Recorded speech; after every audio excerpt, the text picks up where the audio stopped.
The new atheism has become a laughingstock, and I mean that literally. People are literally laughing at the motherlode of dumb ideas, the new atheism. If you don't know what the new atheism is, it's atheism with a severe attitude problem, a very poor grasp of human nature, and what I can only call communal narcissistic personality disorder. Atheists 30 or 40 years ago usually didn't care much about what other people believed. But when the new atheists came along after 9/11, people like Richard Dawkins and Christopher Hitchens and Sam Harris convinced a generation of young atheists that religion is about to destroy the world unless atheists put an end to it by spending every waking moment on social media typing, "Sky Daddy, Sky Daddy, Sky Daddy, Sky Daddy, Sky Daddy." But the new atheism came with a powerful and testable prediction. The prediction was this: if we can just get millions of people to abandon Christianity in the West, Western society will become more rational, more scientific, more enlightened. So, to test this prediction, millions of people left Christianity. Did society become more rational, more scientific, more enlightened? No, the Western world went completely insane, and people are starting to notice. In a recent interview with on-again, off-again, richest man in the world, Elon Musk, Jordan Peterson presented his hypothesis about what happens when a predominantly Christian society starts to abandon Christian monotheism.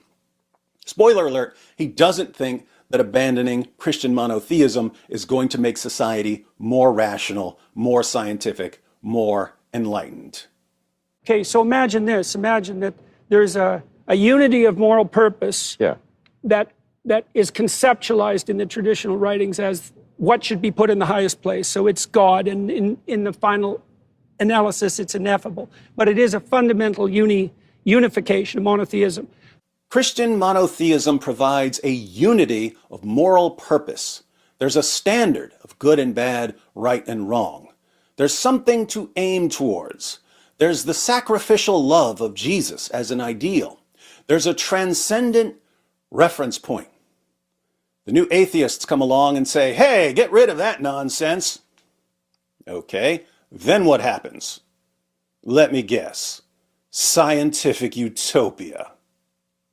Here's a hypothesis. When that collapses, two things arise to replace it. Okay, one is the striving for power, and the other is the untrammeled, what would you call it? The untrammeled dominion of hedonism, and especially on the sexual gratification side. When people turn away from the pursuit of God, what makes you think the pursuit of God will be replaced by the pursuit of science? That could be true for some people living in the ivoriest of ivory towers, Oxford. But here on planet reality, when people turn away from the pursuit of God, the pursuit of God is replaced by the pursuit of power or pleasure. So it's like if there's no ultimate unity that's future and community oriented, that's predicated on sacrifice, you get a dissolution immediately into the next two contenders for domination. And one is, it's about me, buddy, and get the hell out of the way. And aligned with that is, not only is it about me, it's about me, what would you say, subjugated to my most base whims. Because why would I want power except to do exactly what the hell I want whenever I want to? Peterson put this forward as a hypothesis. If you abandon God, God will be replaced by power or by pleasure. The hypothesis of the new atheist was that if you abandon God, God will be replaced by science or reason. Look around you and tell me which hypothesis has massive confirmation and which hypothesis has massive disconfirmation. Are people striving for more careful and accurate reasoning about the world they live in? Or are they striving for more power and control over others, and more unrestrained satisfaction of their desires? And the new atheists think Christians are the ones with a delusion? And so part of the problem with the idea of people like Dawkins, so Dawkins and the atheists presume that... I've had many conversations with Dawkins over the years. You have, eh? Oh, yeah. Oh, we're going to do a podcast together, which I'm very looking forward to. Oh, I'm looking forward to that too. Imagine spending decades of your life blasting away at Christianity, only to wake up one day and finally realize that you played a crucial role in destroying your own culture and your own country. But on the bright side, if people didn't dedicate their entire lives to attacking Christianity, they might not have anything to regret when they see their civilization come crashing to the ground. But I'm very curious about this issue, because his idea, and it's kind of an Enlightenment idea, is that we dispensed with the idiot superstition of the past, then everyone would become, Baconian rationalists. And that seemed, yeah. Unfortunately not. Why did Elon Musk laugh? We dispensed with the idiot superstition of the past, then everyone would become, Baconian rationalists. And that seemed, yeah. How does Elon Musk, who doesn't really believe in Christianity, instantly recognize the ridiculousness, the idiocy, the insanity of the new atheist position? I'm not sure. I don't know if he's always had a greater understanding of human nature than the new atheists, who have none, or if he just gets it now because he's seen what's happened over the past 2 decades. Either way, one of the core beliefs of the new atheists is now something for people to laugh at, because it's embarrassingly stupid. On a side note, Peterson says that Dawkins thought that when people abandoned religion, they would become Baconian rationalists. I wouldn't consider Francis Bacon a rationalist, at least not in the philosophical sense of rationalist versus empiricist. Bacon is sometimes called the father of empiricism. He's one of the pioneers of the scientific method.